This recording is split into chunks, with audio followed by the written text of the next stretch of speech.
A little bit further down the path, the heroines venture through a village full of humans of all things. Only it appears to be a mural of a village full of humans. And instead of humans, there are more fairies. Something's wrong.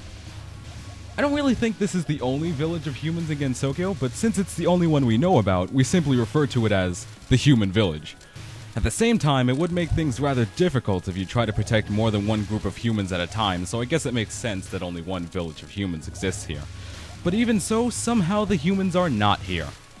Now, even though I said that the village is full of humans, this doesn't mean that they are the only ones that do business here. Occasionally, a yokai will pop in and buy or sell materials, products, etc. Some of the furniture in the Scarlet Devil Mansion is actually made by humans in this village. On top of that, Sakuya comes here to do shopping for what I assume to be food, cleaning supplies, other things.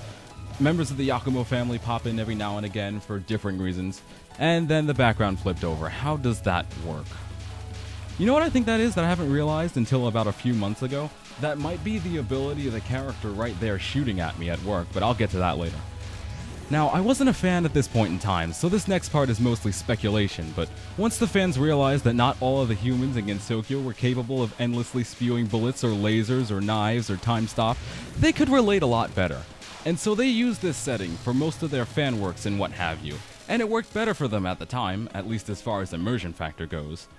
The better ones, of course. The other ones have some sort of glaring issue that prevents immersion, but that's neither here nor there.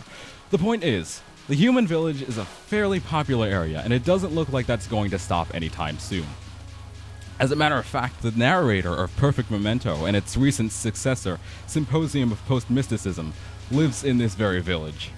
I'll probably make a separate video for her because she doesn't show up here, but I think she's still important enough to warrant one. So I realized something after I finished the Perfect Cherry Blossom videos. Asking about things is good. I should do that more often, so that it's not just me spouting off information, but an open channel of communication between me and my viewers. So, last video I asked you your thoughts about fan bases and fandom behavior. This video's question is, which aspect of Touhou do you focus most on? Is it the gameplay because you're partial to top-down shooters? Or is it the mythology that inspired the characters? And in some cases the spell cards? Perhaps it's the music that draws you in. Or maybe it's the fanon, because fanon. Anyway, whatever it is, do post a comment and tell me what you think. Okay, so I was talking about yokai doing business in the human village. Here is another example.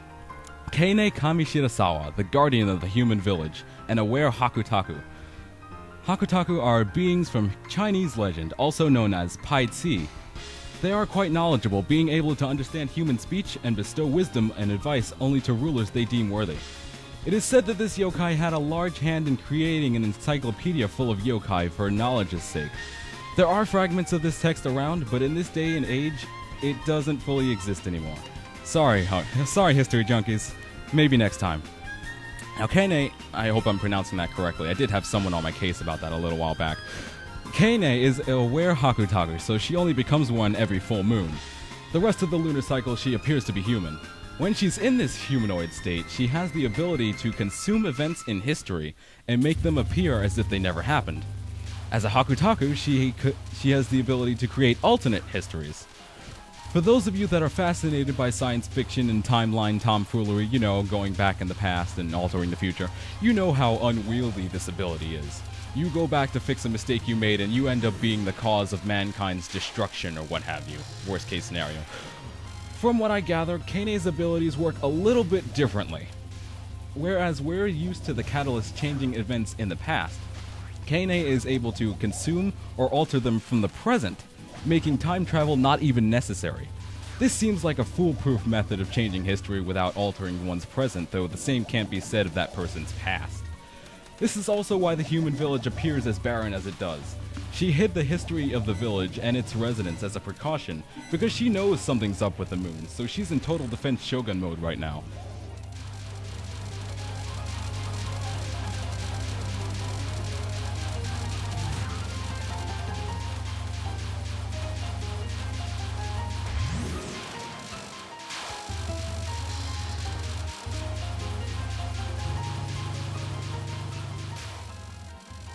Other than this, she also plays the role of the village's school teacher, teaching, well, history. Just history? Well, I'd imagine history predates all the other subjects. Not only that, but it would also be interwoven into those other subjects. Yeah, she's a rare case in that she's both a yokai and a human enthusiast. And that's about it. Unless I'm missing something super simple. For some reason I can't fathom as of yet, she suffers that same bit of unpopularity that Ran does. She's never depicted as anything other than a tutor or a teacher. Maybe she's just not the action-y type of character like Reimu or Marisa. Her spell cards have some potential, like using the 3 sacred treasures to go into the field of archaeology, like in Sokyo's version of Indiana Jones or something. She could have this huge adventure with other characters that I won't name yet, and it would be awesome, I'm sure of it. But until then, she's stuck without a substitute teacher or guardian who probably wouldn't do half as good a job she does. I mean, don't get me wrong, there are yokai exterminators in the village, but none of them are specifically mentioned. Oh well, there's always a tomorrow.